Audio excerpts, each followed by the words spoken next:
गुजरात में कांग्रेस हेडक्वार्टर राजीव गांधी भवन की दीवारों पर बजरंग दल के मेंबरों ने सिया रंग से हज हाउस लिखा, जिसके बाद इसके तस्वीर और फोटो सोशल मीडिया पर वायरल हो गए हैं।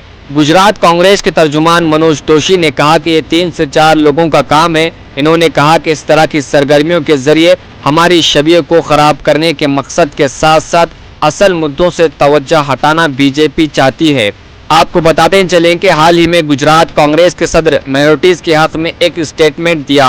कहा यह जा रहा है कि बजरंग दल इनके स्टेटमेंट से नाराज थे, इसीलिए वो कांग्रेस के हेडक्वार्टर पर सियाही रंग से हज हाउस लिखकर अपनी नाराजगी का इजहार किया है।